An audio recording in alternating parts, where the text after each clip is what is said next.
ou soit une autre véhicule laisse sa route, il vient t'écraser. On revient à la maison, on dit à ta femme et tes enfants, un tel est mort. Il dit, mais c'est pas vrai, il était avec nous ici tout de suite. Arrêtons de dire ça, c'est de n'importe quoi. Il était là tout de suite seulement, comment est-ce qu'il va mourir? Ça, c'est la parole des ignorants. Un croyant ne peut pas dire ça. La mort est là comme ça, mon frère.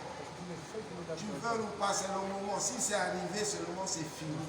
Et c'est pourquoi le bon Dieu nous dit de se préparer avant le jour.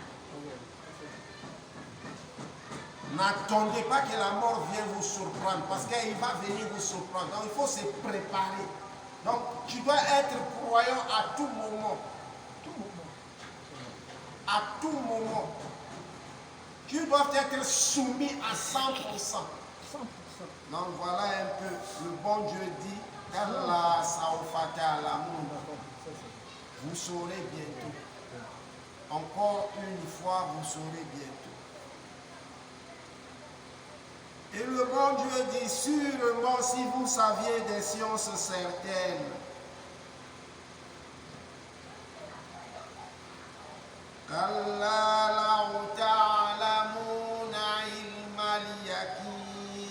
sûrement si vous saviez des sciences certaines,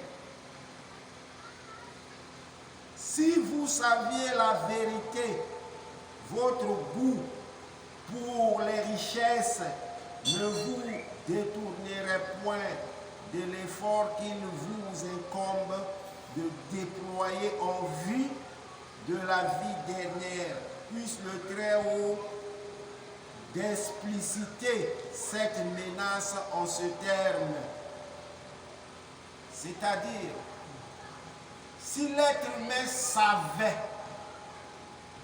ce qui lui attend dans les tombeaux, il savait le jugement d'Allah. Tu as vu l'amour qu'on a pour les richesses de ce monde-là, l'amour qu'on a pour ce dunya-là,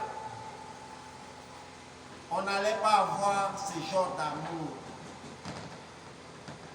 On n'allait pas sacrifier nos vies pour l'amour de ce monde. Parce qu'il dit là, on entend bien le mot qu'Allah subhanahu wa ta'ala dit.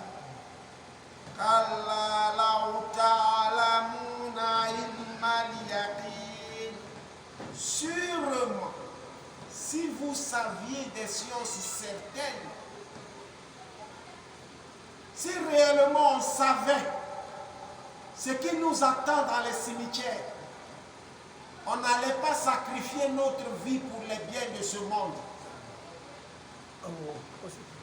On n'allait pas donner notre vie pour les plaisirs de ce monde. C'est un regret total. Parce qu'ici, là, vous savez, quand nous sommes ici, le prophète nous a toujours dit, les vivants, c'est eux qui sont morts, c'est eux qui sont les cadavres. C'est moi et toi. Ceux qui nous ont précédés, là, c'est eux qui se sont réveillés. Ce sont ceux-là qui se sont réveillés. Parce qu'ils ont vu la vérité apparaître au grand jour. Donc ils ont vu les anges. Ils ont vu le Malik el-Maout, Azaraïl, l'ange de la mort. Ils l'ont vu déjà. Après avoir accueilli leur âme, l'ange de la mort est parti. Ils ont vu les anges du paradis descendre, les anges de l'enfer descendre. Tout ça, on verra ça un jour. Tôt ou tard, toi qui me suis, tu verras ça. Tu as doute, tu vas voir. Tu n'as pas doute, tu verras. Parce que le prophète nous a expliqué certaines choses avant la mort, les signes de la mort. Tout musulman averti a compris que ce que le prophète nous a dit c'est de la pure vérité. Parce qu'on a assisté aux gens dans les hôpitaux. On a assisté à des parents dans les hôpitaux. On a vu ce que le prophète nous avait dit. Quand quelqu'un est en train de mourir, même les ancêtres qui ne sont pas les musulmans, Même les vieux dans le pays, là, le Congo, là,